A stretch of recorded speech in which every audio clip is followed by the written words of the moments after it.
Hello नमस्कार साथियों, मैं आपके अपने प्यारे चैनल सुपर एकेडमी में एक बार फिर स्वागत करता हूं। तो दोस्तों, मैं आशा करता हूं आप बहुत अच्छे और स्वस्थ होंगे।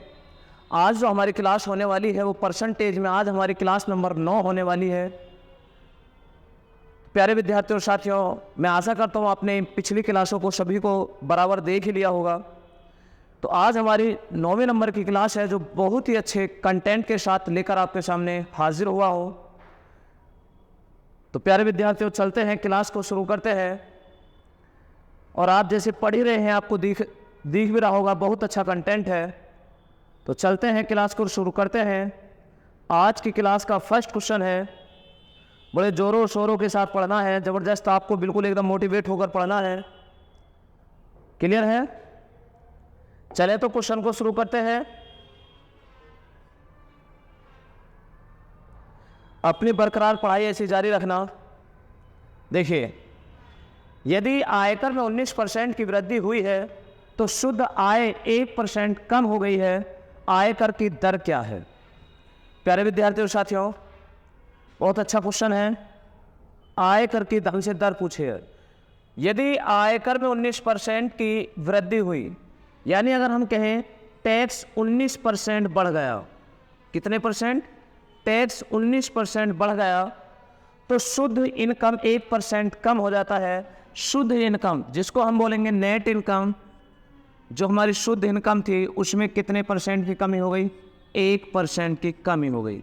तो जितना परसेंट टैक्स बढ़ा, जितने परसेंट टैक्स बढ़ा उतने परसेंट हमारी जो बचत थी उतने परसेंट कम हो गई। तो इस टैक्स 19% बढ़ा, 19% टैक्स जितना भी बढ़ा उतनी हमारी नेट इनकम में कमी हो गई।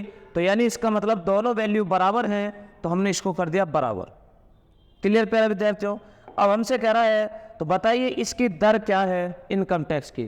तो आप जानते हैं 100 से 100 खत्म। टैक्स के पॉइंट कितने हैं? 1 पॉइंट। टैक्स कितना है? 1। तो नेट इनकम कितनी है? 19। नेट इनकम कितनी है? 19। तो आप एक बात देखिए, अगर हमारे पास इतनी धनराशि है कि अगर हम 1 रुपये का टैक्स देते हैं, 1 रुपये का टैक्स देने के बाद 19 रुपये फिर भी बचा लेते हैं, 1 रुपया टैक्स देने के बाद 19 रुपये हम बचा लेते हैं, तो इसका मतलब टोटल इनकम कितनी है? टोटल इनकम कितनी है प्यारे विद्यार्थियों? तो आप जानते हैं 19 उसकी बचत है, 1 रुपया टैक्स है, टोटल इनकम कितनी है? 20 रुपये। कितनी है टोटल इनकम? 20 रुपये। अब हमसे कह रहा है आयकर की दर क्या है। तो आप एक बात बताइए, जब हमें दर बतानी है, कोई व्यक्ति 20 रुपये कमा रहा है, उसमें से 1 रुपया टैक्स का निकाल रहा है, तो टैक्स कितने परसेंट जा रहा? 1 रुपया टैक्स का किस में से गया? 20 में से। और परसेंट बताने के लिए 100 में से कितना? 20 पंजे 100। तो आंसर कितने परसेंट आया? टैक्स कितने परसेंट है? 5%। जो options B is the right answer. Option B is the right answer. जल्दी नोट करें।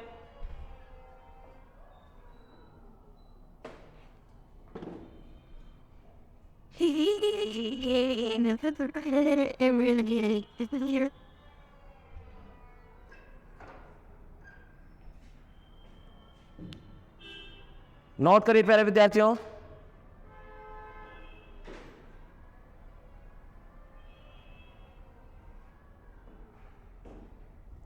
चले आगे की तरफ। Question number 2। एक व्यक्ति की वार्षिक आय 6 लाख बढ़ जाती है, लेकिन आयकर 28% से 20% हो जाता है, तब भी उसको 24,000 रुपये अधिक कर देना पड़ता है। तो बढ़ने के बाद आय कितनी है? अच्छा क्वेश्चन है।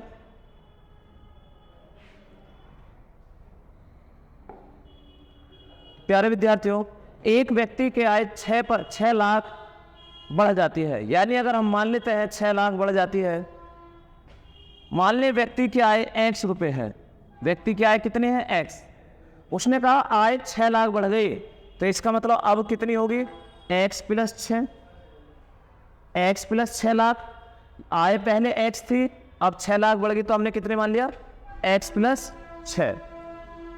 लेकिन आयकर 28% से 20% हो जाता है। इसका मतलब पहले अगर यहाँ टैक्स देना पड़ रहा था 28%, कितने परसेंट? 28%, लेकिन अब वो कितने परसेंट हो गया? अब देना पड़ रहा 20%। कितने परसेंट प्यारे विद्यार्थियों? 20%। तब भी उसको 24,000 रुपये अधिक कर देना पड़ता है। कितने रुपए? 24,000। यानी इन दोनों का डिफरेंस हम, यानी अब जो देना पड़ रहा पहले इसके मुकाबले 24,000 रुपये एक्स्ट्रा टैक्स भर रहा। कितने हजार? 24,000 एक्स्ट्रा टैक्स भर रहा है। क्लियर प्यारे विद्यार्थियों? अब आप एक बात देखिए, यहाँ ये हजार में वैल्यू है और यहाँ ये लाख में वैल्यू है, तो आप इसको भी लाख हजार में चेंज कर लीजिए। यहाँ हजार में है, यहाँ लाख में हमने 6 लाख को ऐसे ऐड कर दिया, तो इसको हजार में ऐड कर, हजार में बना लीजिए। अगर यहाँ हम इसे हजार में बनाएंगे तो प्यारे विद्यार्थियों आप इसे कर लोगे x प्लस 6 लाख है, x प्लस 6 लाख। क्लियर? अब आप कैलकुलेशन कर ही सकते हैं। तो देखिए, अगर आप कैलकुलेशन करोगे तो कैलकुलेशन होकर क्या आएगा? आप यहाँ गुणा कर लें पहले इसकी, तो गुणा करोगे 20x प्लस 20 छिक्का 120 और 50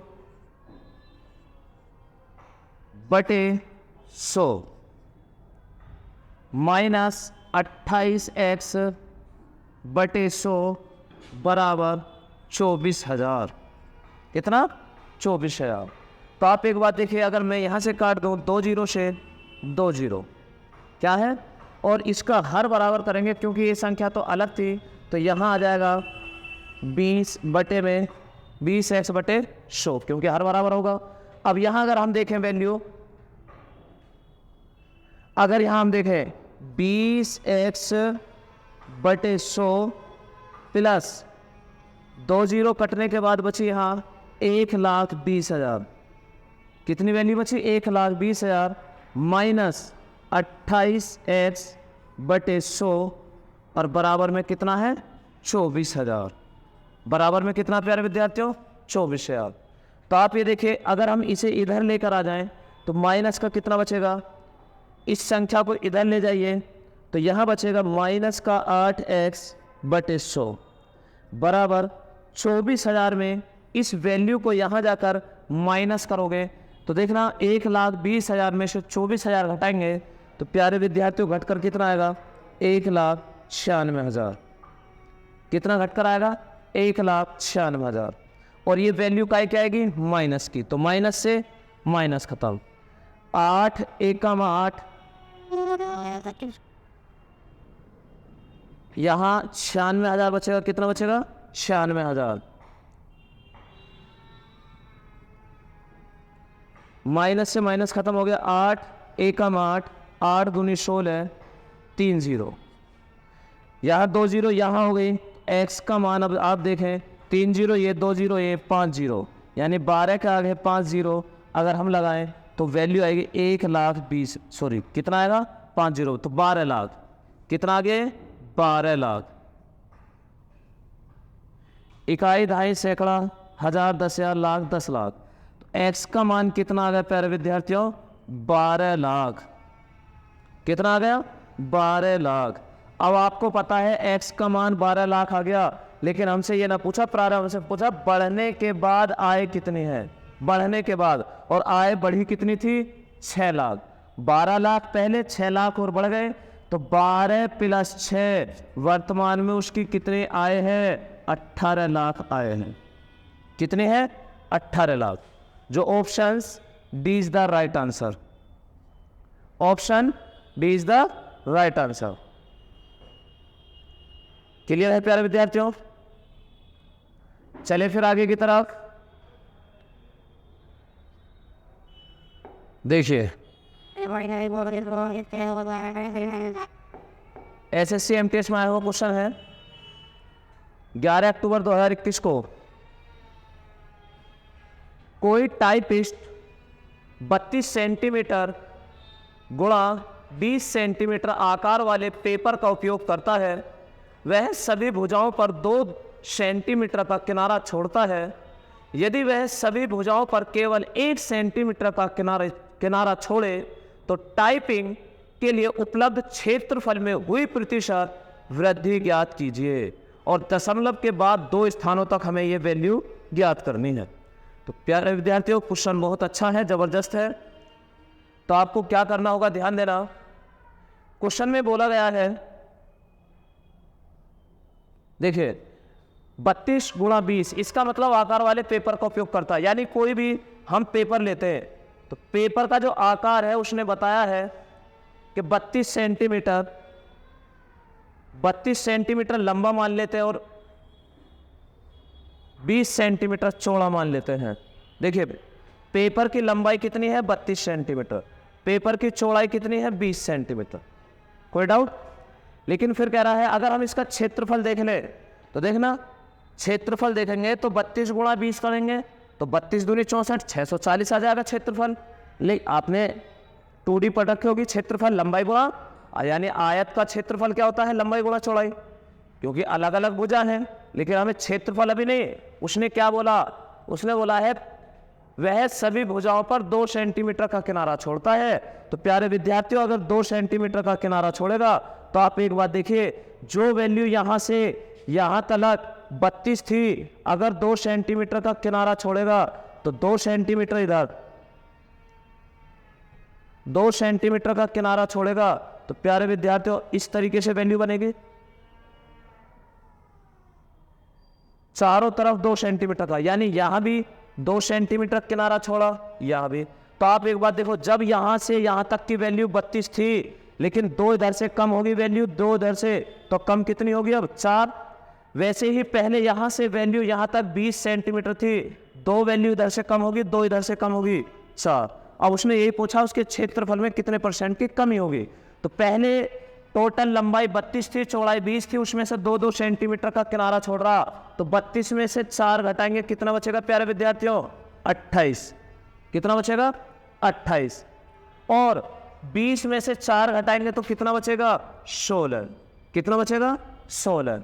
तो लंबाई गुणा चौड़ाई, पहले क्षेत्रफल ये आना था, लेकिन अब कह रहा अगर 1-1 सेंटीमीटर ही छोड़े, कितना छोड़े, 1-1, इसका मतलब ये यहाँ 32, 2-2 ना छोड़ता, अगर 1-1 छोड़ता तो 1-1 छोड़ेगा तो 1-1 कम हो जाएगा, 1 इस तरफ से 1 इस तरफ से, 2-2 कम होगा।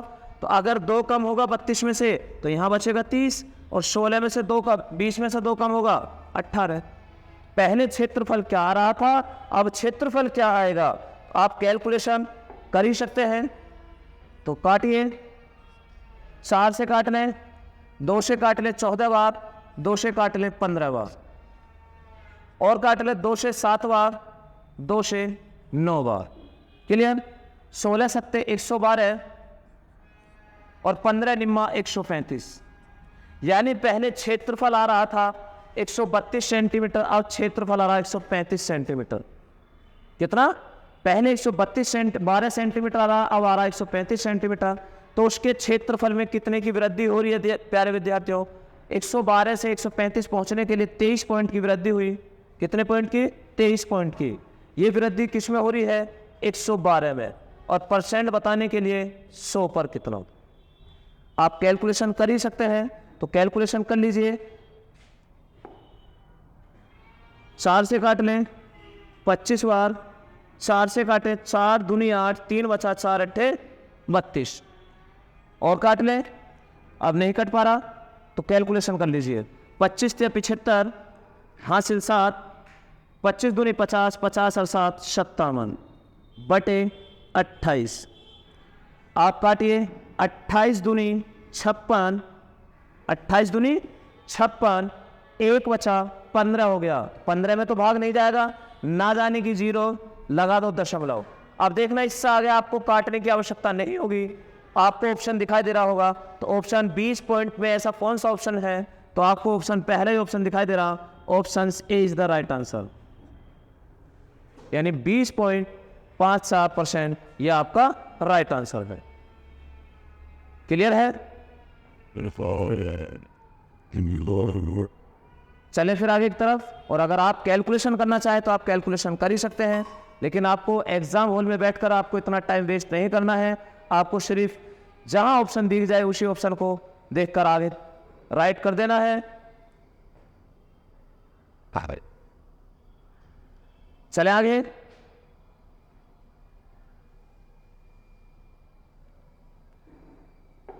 Question number 4।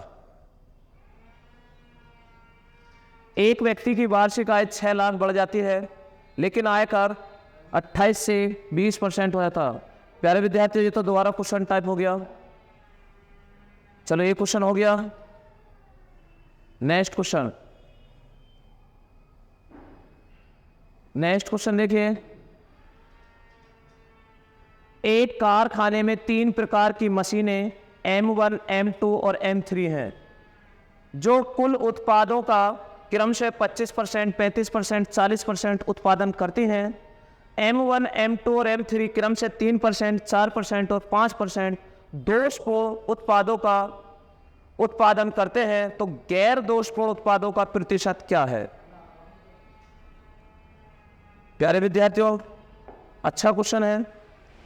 तो देखिए, M1, M2 और M3 ये 3 प्रकार की मशीन है। M1 उत्पादन करती है 25, M2 35% और M3 40%। मान लेते हैं M1 कंपनी जो है मशीन 25 वस्तु बनाती है, M2 35 वस्तु बनाती है, M3 40 वस्तु बनाती है। फिर उसमें पूछा गया है हमसे कह रहा है ये कि 3%, 4% और 5% दोषपूर्ण उत्पादों का उत्पादन करते हैं। दोषपूर्ण यानी खराब वस्तुओं का उत्पादन करते हैं। तो 25 का अगर हम 3% निकालें, कितना? 3%। तो प्यारे विद्यार्थियों, निकल कर आएगा 25 या 75.75%। कितना आएगा? 0.75। देखिए, 25 का 3% आप निकालोगे तो 25 या 75, और यहाँ 2 जीरो है तो 2 अंकों पर दशमलव लगाएंगे, कितना होगा? 0.75। तो कितनी दोषपूर्ण मशीनें बनाई हैं? वस्तुएं 0.75। अब बात करें M2 की। M2 4%। कितने परसेंट? 4%। 35 का 4% निकालेंगे तो प्यारे विद्यार्थियों 35 चौका 140 होते हैं। तो यहाँ 1.4 और 140 में अगर हम देखें तो दशमलव लगा सकते हैं, या तो 1.4 कह सकते हैं, 1.40 कह सकते हैं। इससे कोई इफेक्ट नहीं पड़ने वाला। क्लियर प्यारे विद्यार्थियों? इससे आगे आप निकाल तो लोगे ना इतना। 35 का 4%, 35 चौका 140। देखना 2 जीरो है, 2 अंकों पे दशमलव। क्लियर है? कर लोगे ना इतना। तो इससे आगे 40 का 5%। तो प्यारे विद्यार्थियों 40 का 5% निकल कर आएगा 2। कितना आएगा? 2। देखिए 40 का 5%, 2 निकल कर आएगा 5 से 20 बार, और 20 दूनी 40। कितना आ गया? 2। चलिए ये बात सही है यहाँ तक। अब हमसे कह रहा ये दोषपूर्ण मशीन है। कौन सी है? दोषपूर्ण। तो देखें 2,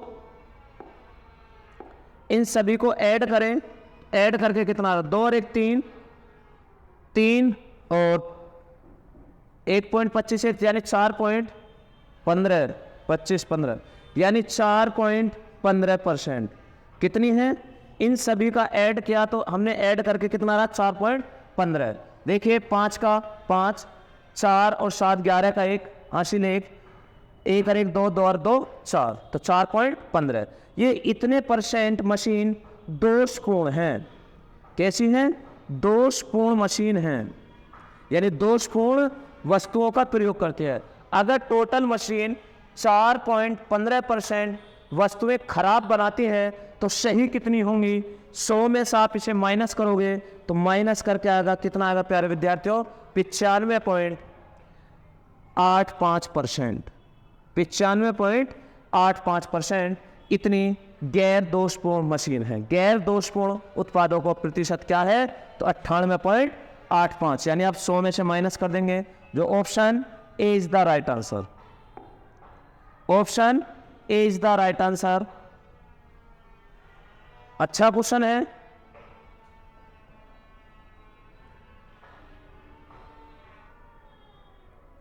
चलें आगे की तरफ। प्यारे विद्यार्थियों, कर ही लिया होगा सभी ने। आगे की तरफ चलते हैं।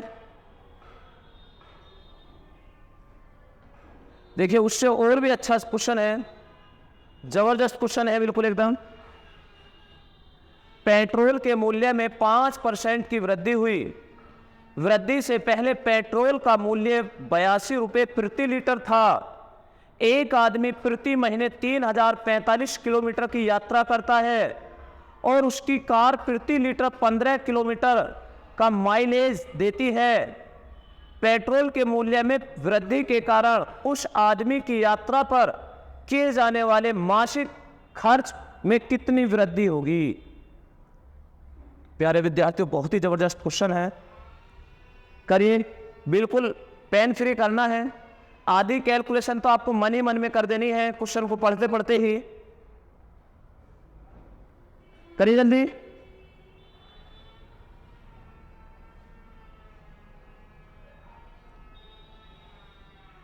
अगर आपको क्वेश्चन आसान दिखाई देते हैं ना, तो क्वेश्चन का जवाब दीजिए जल्दी।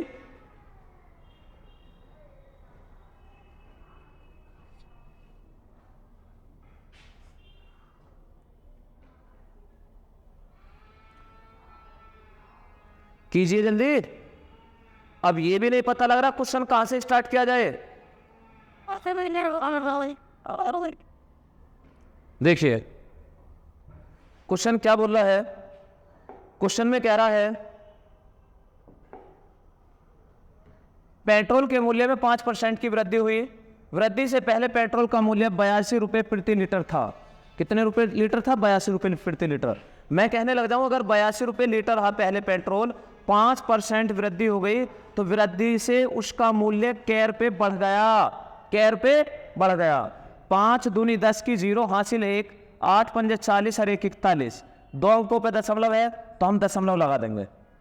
तो उसका जो मूल्य बढ़ा 5%, तो वो मूल्य बढ़ के कितना है, यानी मूल्य बढ़ा 4 रुपये 10 पैसे प्रति लीटर, उसका भाव बढ़ गया पेट्रोल का। और पहले 82 था। अगर हम ये कहें कि हो कितना गया, तो 82 और 4 86, 86.10 रुपये प्रति लीटर हो गया। लेकिन हमें जोड़ना मत, हमसे ये कह रहा बढ़ने वाला। मूल्य में वृद्धि के कारण उस आदमी की यात्रा में किए जाने वाले मासिक खर्च में वृद्धि, यानी बढ़ने वाला। तो हमें बढ़ने वाली वैल्यू निकालनी है प्यारे विद्यार्थियों। 1 लीटर पर कितना खर्च बढ़ गया? 4 रुपये 10 पैसे। अब इससे आगे क्या बोला गया है? एक आदमी प्रति महीने 3045 किलोमीटर की यात्रा करता है। तो आप देखिए, एक व्यक्ति है जो अपनी गाड़ी से जाता है, टोटल यात्रा करता है 3045 किलोमीटर। कितने किलोमीटर? 3045 किलोमीटर चलता है पूरे महीने। पूरे महीने में कितना किलोमीटर यात्रा करता है? 45 किलो, 3045 किलोमीटर। और उसकी जो गाड़ी एवरेज देती है वो 1 लीटर, ये उसकी कार प्रति लीटर 15 किलोमीटर का एवरेज देती है। इसका मतलब पूरे महीने में अगर 3045 किलोमीटर चला और 1 लीटर में 15 किलोमीटर चलता है, तो बताइए वो पूरे महीने में उसने कितने लीटर तेल, कितने लीटर पेट्रोल खर्च किया होगा। तो 15 से 15 दूनी 30, ना जाने की 0, 15 3 45। तो प्यारे विद्यार्थियों, कितने लीटर तेल उसने खर्च किया होगा पूरे महीने में? 203 लीटर। कितने लीटर? 203 लीटर। पेट्रोल के मूल्य में वृद्धि के कारण उस आदमी की यात्रा पर किए जाने वाले खर्च में कितने की वृद्धि हुई? 203 किलोमीटर तो चलेगा ही पूरे महीने में, लेकिन 1 लीटर पर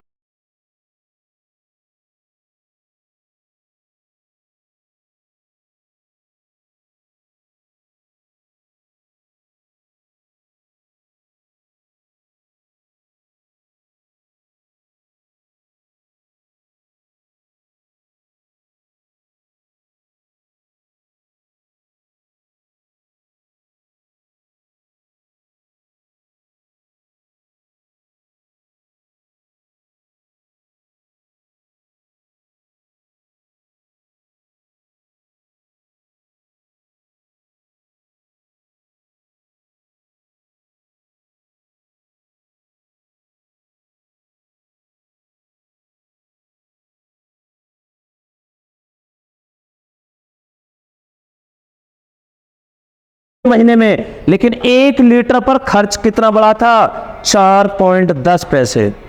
तो आप गुणा कर दीजिए, टोटल खर्चा कितना आया? टोटल खर्चा कितना आया? तो आप अगर ऐसे ही नॉर्मली देखना चाहें तो देखना, 2 से चौका 800, 2 से चौका 800, 4 या 12, 800 के आसपास कौन सी वैल्यू है? 832 दिखाई दे रही है। ये तो 859 ज़्यादा हो जाएगा। आप गुणा भी कर सकते हैं कि देखिए गुणा करें तो गुणा कर कर कितना आएगा?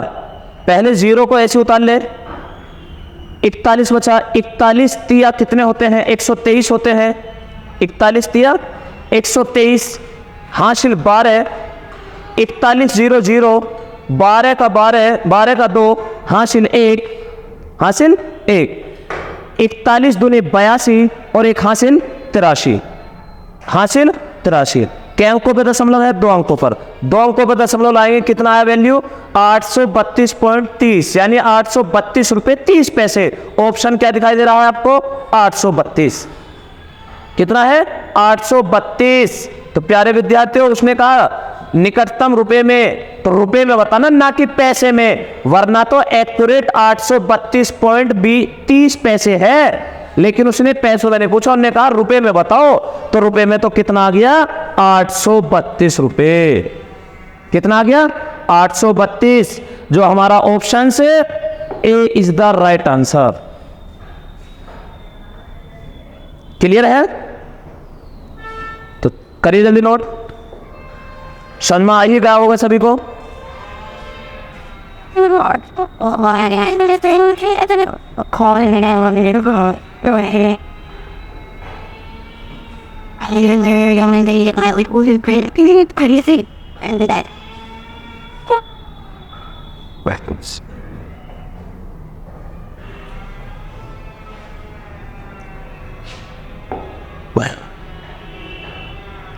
क्वेश्चन नंबर 8 पढ़िए। क्वेश्चन नंबर 8 जल्दी करिए। राम ने काले रंग के 6 खिलौने, भूरे रंग के कुछ खिलौनों का ऑर्डर किया। काले रंग का मूल्य भूरे रंग के मूल्य का 2 से ही 1/2 गुना है। बिल बनाते समय क्लर्क ने काले तथा भूरे खिलौनों की संख्या आपस में बदल दी, जिसके कारण बिल की राशि में 45% की वृद्धि हो गई। भूरे खिलौनों की संख्या ज्ञात कीजिए। अच्छा क्वेश्चन है, करिए जल्दी।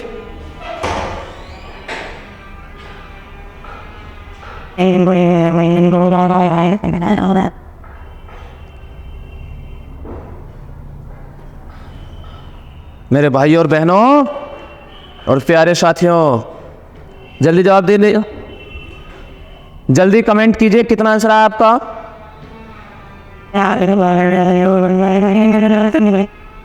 चले फिर करें आगे की तरफ। तो देखिए, राम ने काले रंग और भूरे रंग, तो राम ने ब्लैक और वाइट, ठीक है। अब उसने कहा है काले रंग के 6 खिलौने खरीदे। ये क्या है? क्वांटिटी, यानी वस्तु की क्या है? क्वांटिटी।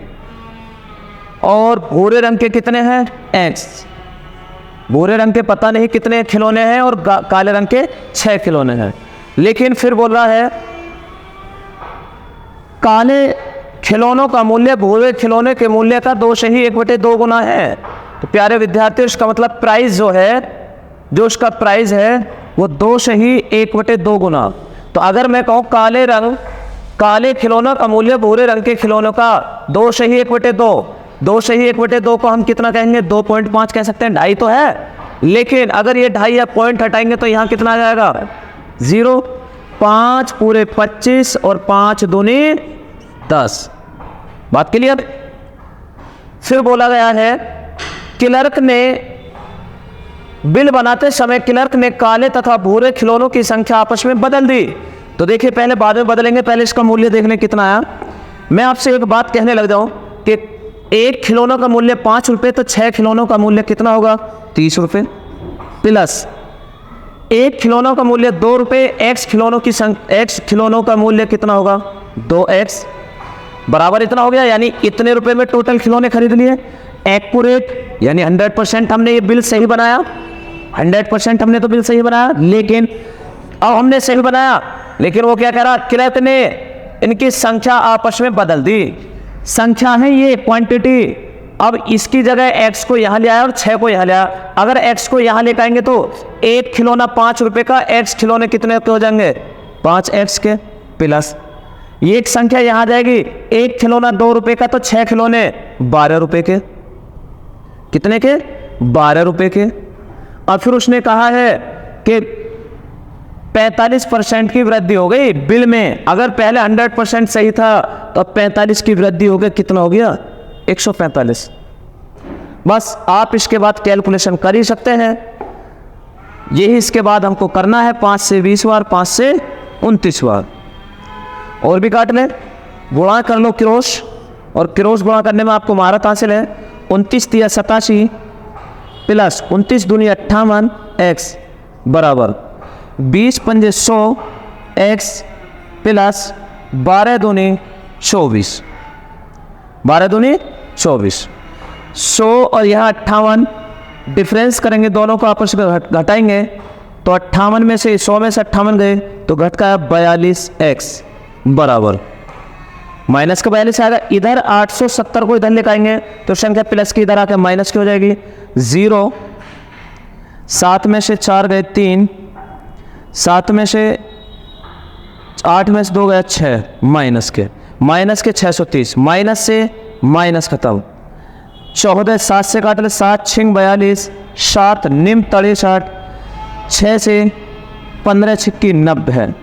x का मान कितना आया प्यारे विद्यार्थियों, x का मान आया 15। उसने यही पूछा है कि भूरे खिलौनों की संख्या ज्ञात कीजिए। भूरे खिलौनों की संख्या हमने क्या मानी थी, x, और x का मान कितना आ गया, 15। x का मान कितना आ गया, 15।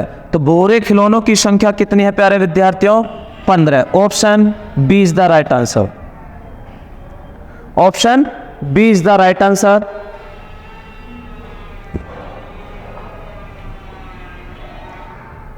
बहुत अच्छे से, बहुत प्यार के साथ समझाने की कोशिश कर रहा हूं।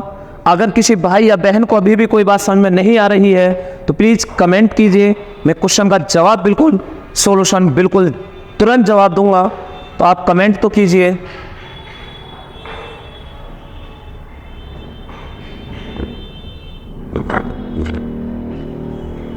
चले आगे की तरफ।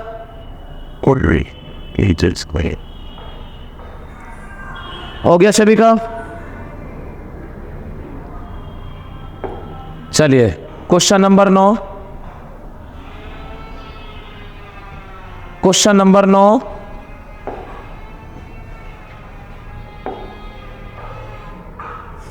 एक परीक्षा में एक विद्यार्थी को प्रत्येक सही उत्तर के लिए 4 अंक मिलते हैं, प्रत्येक गलत उत्तर के लिए 1 अंक काट लिया जाता है। उसने सभी 200 प्रश्नों के उत्तर दिए और 200 अंक प्राप्त किए, तो बताइए उसने कितने प्रतिशत प्रश्नों का सही उत्तर दिया, कितने प्रतिशत प्रश्नों का सही उत्तर दिया। तो देखिए प्यारे विद्यार्थियों, एक सही और गलत, सही के लिए 4 नंबर मिलते हैं, गलत के लिए 1 नंबर काटा जाता है।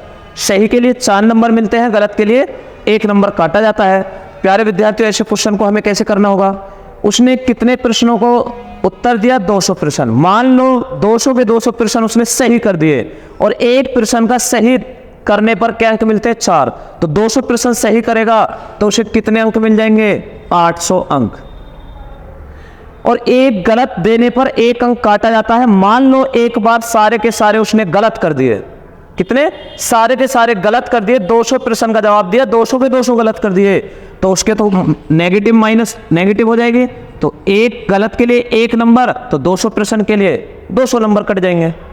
इसके बाद फिर बोला उसने 200 प्रश्नों का उत्तर दिया और 200 अंक प्राप्त करे। उसने 200 अंक प्राप्त करे, जो प्राप्त करे उसे आप बीच में लिख दो और आप एलिगेशन लगा दो प्यारे विद्यार्थियों। क्या, एलिगेशन। फिर एक बार समझने की कोशिश करना।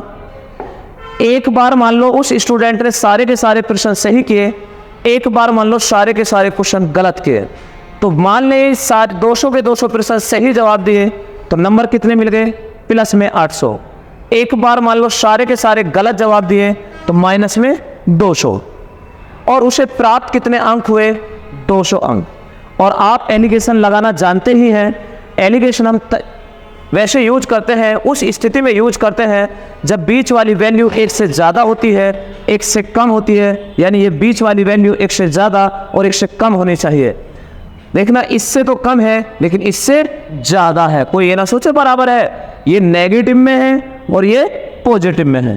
ठीक, अब आप घटा ले तो घटाएंगे, यहाँ घट कर आएगा 600, और ये प्लस में से घटाना होगा माइनस का 200, तो माइनस माइनस होकर किसका हो जाएगा, प्लस का। कितना हो गया, 400। आप इन्हें रेशियो बना लें, 2 0 से 2 0 खत्म, 2 दूनी 4 और 2 तिया 6। बात सही है यहाँ तक। टोटल प्रश्न कितने थे, 200। कितने प्रश्न थे, 200। अनुपात का योग कितना आया, 5। 5 से अगर हम काटें 1 पॉइंट की वैल्यू आई 4, 40। 40 दूनी 80, 40 तिया 120, यानी 120 प्रश्न उसने गलत जवाब दिए और 80 क्वेश्चनों को उसने सही जवाब दिया। लेकिन हमसे ये नहीं पूछा कितने गलत जवाब या कितने सही, हमसे क्वेश्चन में पूछा है उसने कितने प्रतिशत प्रश्नों का सही उत्तर दिया, कितने प्रतिशत। तो आप देखिए कितने प्रश्नों का सही जवाब दिया है, 80 प्रश्नों का। कितने प्रश्न, 80 प्रश्न। कितनों में से है ये, 200 में से जवाब दिया है। परसेंट बताने के लिए 100 पर कितना, 100 दूनी 200, 2 से काटेंगे 40 बार, तो कितने परसेंट प्रश्नों का उसने सही जवाब दिया है प्यारे विद्यार्थियों, 40% प्रश्नों का उसने बिल्कुल सही जवाब दिया है। Option C is the right answer. कोई स्टूडेंट यहां करके रुक ना जाए कि 120 गलत प्रश्न का जवाब दिया, 80 क्वेश्चन सही जवाब दिए, 80 क्वेश्चन सही जवाब, 120 गलत जवाब। लेकिन हमसे ये नहीं पूछा कितने गलत या कितने सही, उसने कहा कितने प्रतिशत सही जवाब। 80 प्रश्नों का सही जवाब दिया, 200 में से परसेंट बताने के लिए 100 में से कितना। जल्दी नोट करें।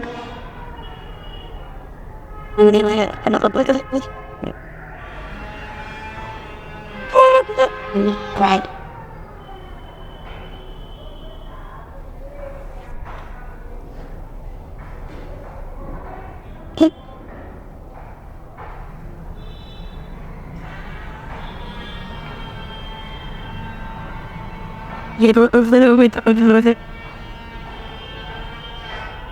कर लिया सभी ने।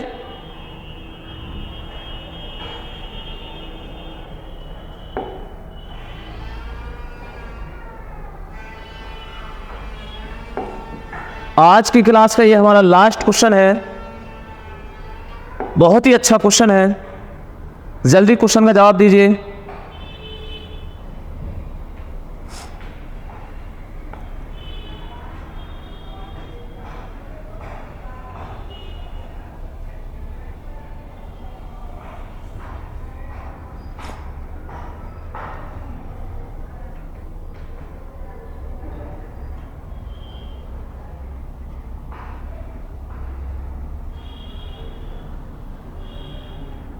All the soup in it.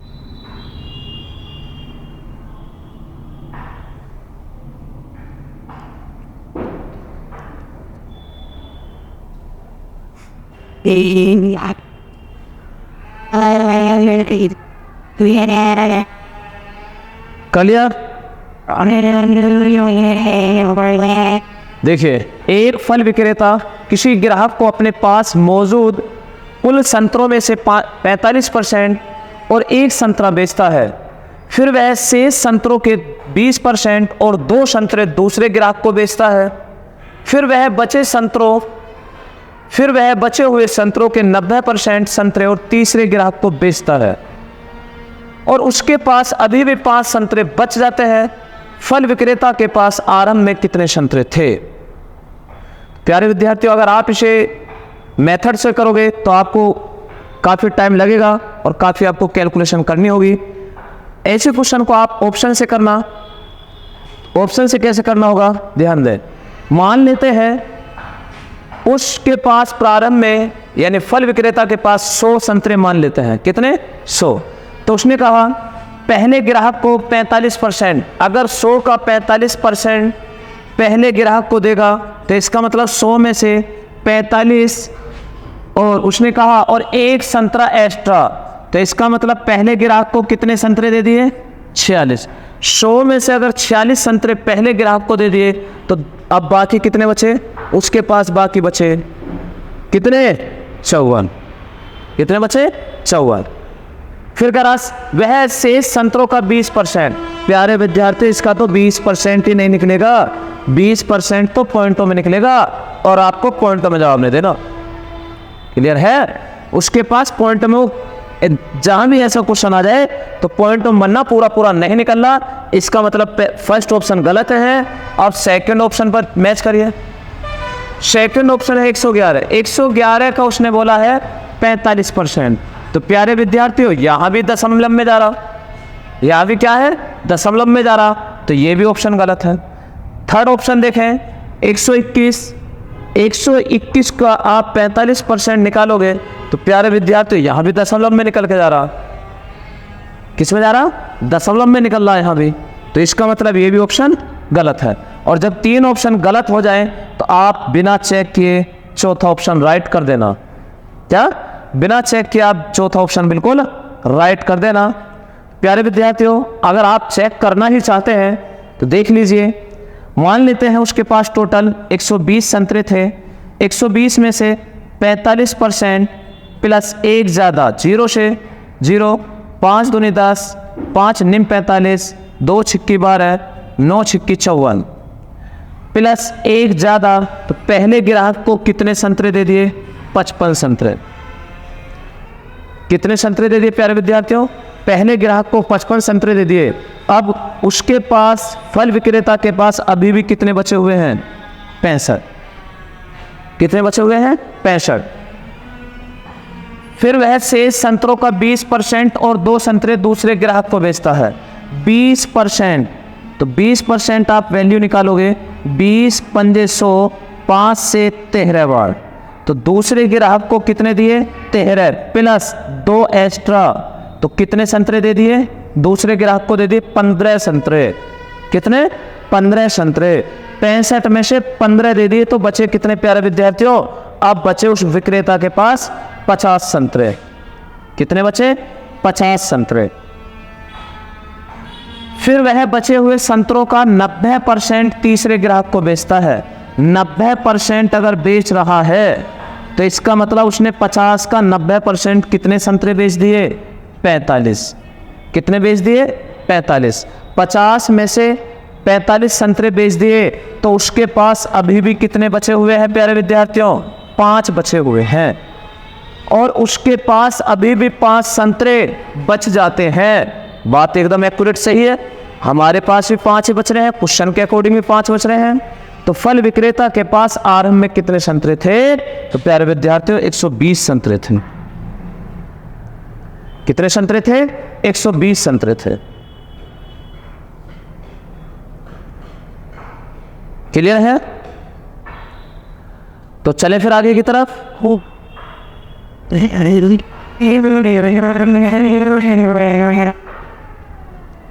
सभी ने नोट कर लिया?